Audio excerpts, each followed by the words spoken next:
Hi everyone, welcome to Savita Nisu YouTube channel. ನಾನು ನಿಮ್ಮ ಸವಿತಾ. ನಾನು ಇವತ್ತಿನ ದಿವಸ ನಿಮಗೆ ಒಂದು ರೆಸಿಪಿ ಅಂದರೆ ಪಲ್ಯ ರೆಸಿಪಿ ಮಾಡೋಣ ಅಂತ ಇದ್ದೀನಿ. ಪ್ರತಿದಿನ ಬೆಳಗ್ಗೆ ಎದ್ದ ತಕ್ಷಣ ಹೆಣ್ಮಕ್ಳಿಗೆ ಏನು ಪಲ್ಯ ಮಾಡೋದು, ಏನು ಸಾಂಬಾರು ಮಾಡೋದು, ಪೂರಿಗೆ ಏನು ಮಾಡೋದು, ಚಪಾತಿಗೆ ಏನು ಮಾಡೋದು, ದೋಸೆಗೆ ಏನು ಮಾಡೋದು, ಇಡ್ಲಿಗೆ ಏನು ಮಾಡೋದು, ಇದೇ ಚಿಂತೆ. ಹಂಗಾಗಿ ತರಕಾರಿಗಳಲ್ಲೇ ನಾವು ಫಟಾಫಟ್ ಅಂತ ಇದ್ದರೆ ವೆರೈಟಿಯಾಗಿ ನಾವು ಕುರ್ಮಾ ಮಾಡ್ಕೋಬೋದು, ಸಾಗು ಮಾಡ್ಕೋಬೋದು, ವೆಜಿಟಬಲ್ ಕಡಾಯಿ ಮಾಡ್ಕೋಬೋದು. ಈ ಥರ ಎಲ್ಲನೂ ತರಕಾರಿಯಿಂದ ಮಾಡ್ಕೋಬೋದು. ಹಂಗಾಗಿ ನಾನಿವತ್ತು ತರಕಾರಿಗಳನ್ನೆಲ್ಲ ಬಳಸಿ ಒಂದು ಸಾಗುನ ಮಾಡ್ತಾಯಿದ್ದೀನಿ. ಬನ್ನಿ ಸಾಗು ರೆಸಿಪಿನ ಮಾಡೋಣ. ಮತ್ತು ಅದಕ್ಕೆ ಏನು ಇಂಗ್ರೀಡಿಯೆಂಟ್ಸ್ ತೊಗೊಂಡಿದ್ದೀನಿ ಅಂತೇಳಿ ನೋಡ್ಕೊಂಡು ಬರೋಣ. ಬನ್ನಿ, ನಾನು ಇಲ್ಲಿ ಸಾಗುಗೆ ಏನೆಲ್ಲ ಇಂಗ್ರೀಡಿಯೆಂಟ್ಸ್ ತೊಗೊಂಡಿದ್ದೀನಿ ಅಂತೇಳಿ ಹೇಳ್ತಾ ಹೋಗ್ತೀನಿ. ನಾನಿಲ್ಲಿ ಸಾಗುಗೆ ಒಂದು 10-12 ಬೀನ್ಸನ್ನು ಚಿಕ್ಕದಾಗಿ ಇಟ್ಕೊಂಡಿದ್ದೀನಿ. ಹಾಗೆಯೇ ಒಂದು 3 ಕ್ಯಾರೆಟನ್ನು ಕೂಡ ಸಣ್ಣದಾಗಿ ಹೆಚ್ಕೊಂಡಿದ್ದೀನಿ. ಒಂದು ದೊಡ್ಡದು ಆಲೂಗಡ್ಡೆನೂ ಕೂಡ ಸಣ್ಣಕ್ಕೆ ಇಟ್ಕೊಂಡಿದ್ದೀನಿ. ಹಾಗೆಯೇ ಈರುಳ್ಳಿ ಕೂಡ ಒಂದು ಈರುಳ್ಳಿ ತೊಗೊಂಡಿದ್ದೀನಿ. 2 ಇಂಚು ಬೆಳ್ಳುಳ್ಳಿ ತೊಗೊಂಡಿದ್ದೀನಿ. ಒಂದೆರಡು ಬೆಳ್ಳುಳ್ಳಿ ತೊಗೊಂಡಿದ್ದೀನಿ. 2 ಇಂಚು ಶುಂಠಿ ತೊಗೊಂಡಿದ್ದೀನಿ. ಹಾಗೆಯೇ ಮಸಾಲೆಗೆ ಒಂದು 5-6 ಹಸಿಮೆಣ್ಸಿನ್ಕಾಯಿ ತೊಗೊಂಡಿದ್ದೀನಿ. ಒಂದು ಅರ್ಧ ಬೌಲಷ್ಟು ಬಟಾಣಿ ತೊಗೊಂಡಿದ್ದೀನಿ. ಒಂದು 2 ಹೆಸರು ಕೊತ್ತಂಬರಿ ಕರ್ಬೇವಿನ ಸೊಪ್ಪು ತೊಗೊಂಡಿದ್ದೀನಿ. ಹಾಗೆಯೇ ಒಂದು ಬೌಲಷ್ಟು ಅಂದರೆ 4 ಟೊಮೊಟೊ ಹಣ್ಣು ಕೂಡ ಹೆಚ್ಕೊಂಡಿದ್ದೀನಿ. ಹಾಗೆಯೇ ಒಂದು ಬೌಲಷ್ಟು ನಾನು ತೆಂಗಿನಕಾಯಿ ತುರಿನೂ ಕೂಡ ತೊಗೊಂಡಿದ್ದೀನಿ. ಒಂದು 2 ಹೆಸರು ಹುಣಸೆ ಹಣ್ಣನ್ನು ಕೂಡ ನೆನೆ ಇಟ್ಕೊಂಡಿದ್ದೀನಿ. ಹಾಗೆ ಕೊತ್ತಂಬರಿ ಸೊಪ್ಪು ಕೂಡ ತೊಗೊಂಡಿದ್ದೀನಿ. ಒಗ್ಗರಣೆಗೆ ಸಾಸಿವೆ, ಜೀರಿಗೆ, ಅರಿಶಿನ ಮತ್ತು ಮಸಾಲೆಗೆ ಆಲ್ರೆಡಿ ಹಸಿಮೆಣ್ಸಿನ್ಕಾಯಿ ಬಳಸಿದ್ದೀನಿ. ಇದು ರುಚಿಗೋಸ್ಕರ ಒಂದು ಅರ್ಧ ಟೇಬಲ್ ಸ್ಪೂನ್ ಅಚ್ಕಾರದ ಪುಡಿ, ಹಾಗೆ 1.5 ಟೇಬಲ್ ಸ್ಪೂನು ಪಲಾವ್ ಮಸಾಲ ಪುಡಿ ತೊಗೊಂಡಿದ್ದೀನಿ. ರುಚಿಗೆ ತಕ್ಕಷ್ಟು ಉಪ್ಪು ತೊಗೊಂಡಿದ್ದೀನಿ. ಒಗ್ಗರಣೆಗೆ ಎಣ್ಣೆನ ಬಳಸ್ತಾ ಇದ್ದೀನಿ. ಬನ್ನಿ ಇವಾಗ ಮಾಡೋಣ ಹೇಗೆ ಸಾಗು ಅಂತೇಳಿ. ಬನ್ನಿ ಇವಾಗ ನಾವು ಸಾಗುಗೆ ಒಗ್ಗರಣೆ ಮಾಡೋಣ.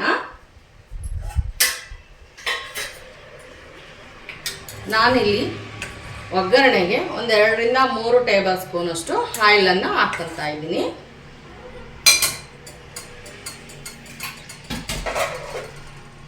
ಸ್ವಲ್ಪ ಇದು ಕಾಯಿಲಿ.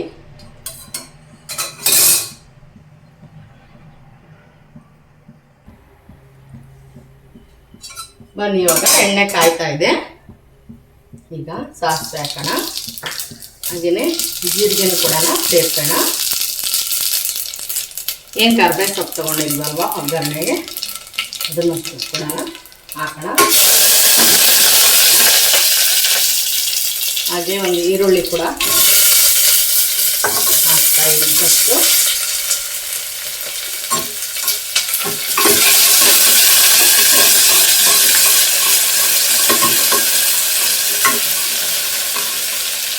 ಇವಾಗ ಏನು ಬೀನ್ಸ್ ತಗೊಂಡಿದ್ನಲ್ಲ ಅದನ್ನು ಕೂಡ ಸೇರಿಸ್ತಾ ಇದ್ದೀನಿ.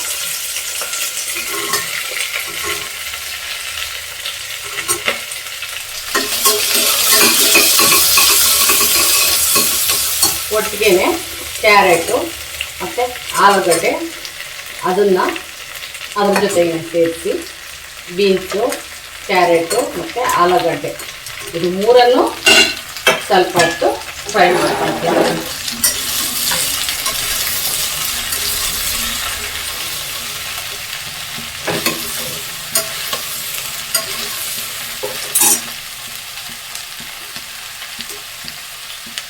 ಆನಂತರ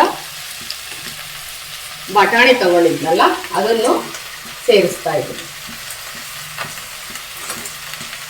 ಇದನ್ನು ಸಹ ನಾವು ಫ್ರೈ ಮಾಡೋಣ ಎಲ್ಲ ತರಕಾರಿಯ ಒಟ್ಟಿಗೆ.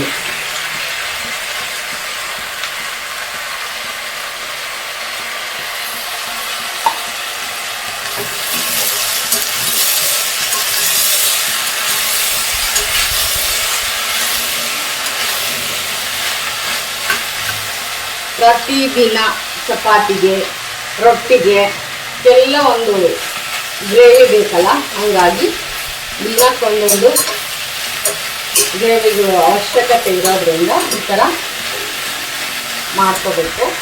ಹಾಗೆಯೇ ಟೊಮೆಟೊನನ್ನು ಸೇರಿಸ್ತಾ ಇದ್ದೀನಿ. ಸ್ವಲ್ಪ ಫ್ರೈ ಆಗಲಿ.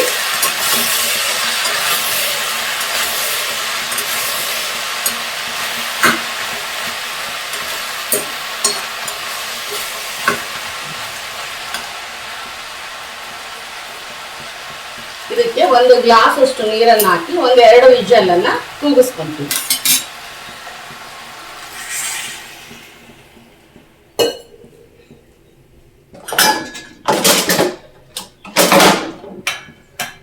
ಲಿಡ್ಡನ್ನು ಕ್ಲೋಸ್ ಮಾಡಿ ಒಂದು 2 ನಿಮಿಷ ಇದು ಒಂದು 2 ವಿಜಲ್ ಬರಲಿ. ಅಷ್ಟರೊಳಗೆ ನಾವು ಏನು ಸಾಗುಗೆ ಮಸಾಲೆ ಎಲ್ಲನೂ ಕೂಡ ರುಬ್ಕೊಳ್ಳೋಣ.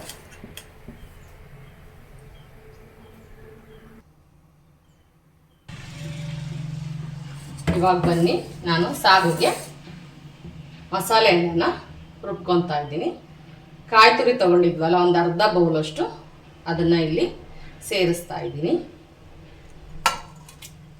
ಹಾಗೆ ಹಸಿಮೆಣ್ಸಿನ್ಕಾಯಿ ಎಲ್ಲ ತಗೊಂಡಿದ್ನಲ್ಲ, ಅದನ್ನು ಮಿಕ್ಸಿಲಿ ರುಬ್ಬಾಕಿದ್ರೇ ಚೆನ್ನಾಗಿ ರುಚಿಯಾಗಿರುತ್ತೆ ಅಂತೇಳಿ ಮೆಣಸಿನ್ಕಾಯಿ ಒಂದು 6-7 ತೊಗೊಂಡಿದ್ದೆ.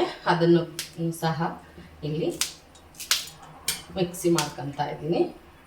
ಮುರಿದಾಕಿದ್ರೆ ಬೇಗ ನುಣ್ಣಗಾಗುತ್ತೆ ಅಂತ. ಹಾಗೆಯೇ 1-2 ಬೆಳ್ಳುಳ್ಳಿ ತೊಗೊಂಡಿದ್ನಲ್ಲ, ಅದನ್ನು ಸಹ ಇದಕ್ಕೆ ಹಾಕಿ ಮಿಕ್ಸಿ ಮಾಡ್ತಾ ಇದ್ದೀನಿ. ಹಾಗೆ 1-2 ಇಂಚು ಶುಂಠಿನೂ ಕೂಡ ಹಾಕ್ತಾ ಇದ್ದೀನಿ. ಜೊತೆಗೆ ಒಗ್ಗರಣೆಗೆ ಒಂದು ಅರ್ಧ ಟೇಬಲ್ ಸ್ಪೂನ್ ಹಾಕಿದ್ದೀನಿ. ಮಿಕ್ಸಿ ಮಾಡೋಕ್ಕೆ ಒಂದು ಅರ್ಧ ಟೇಬಲ್ ಸ್ಪೂನು ಜೀರಿಗೆನ ಹಾಕ್ತಾ ಇದ್ದೀನಿ. ಇದು ಫಸ್ಟು ನಾನು ಎಲ್ಲನೂ ಮಿಕ್ಸಿ ಮಾಡ್ಕೊತೀನಿ.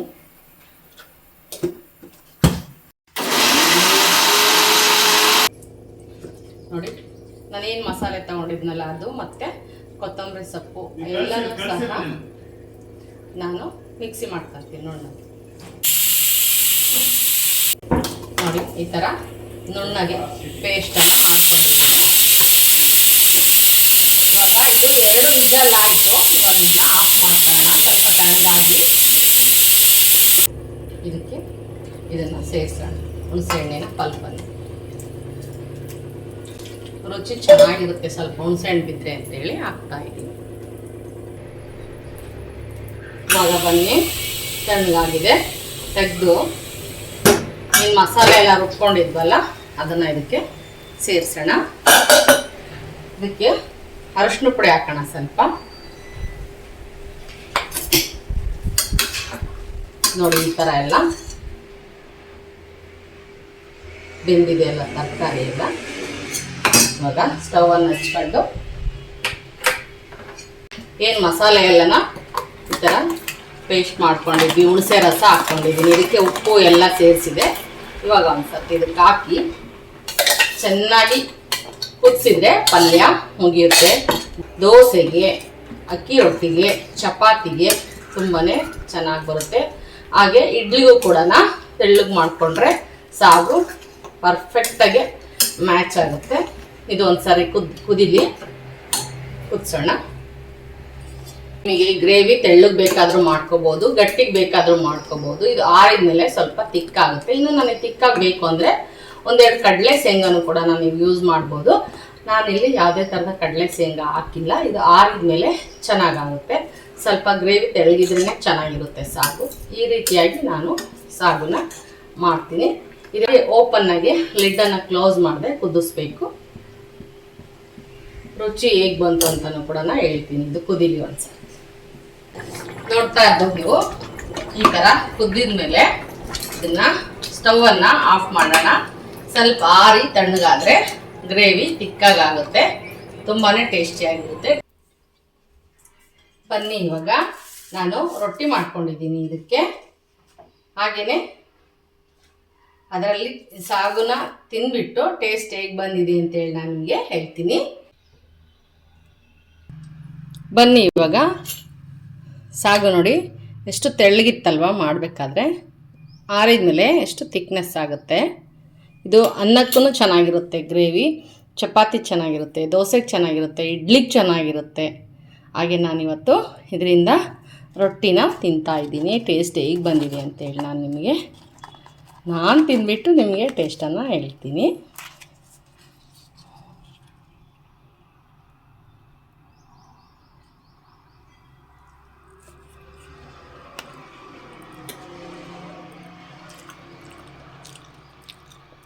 ಸಖತ್ತಾಗಿ ಬಂದಿದೆ.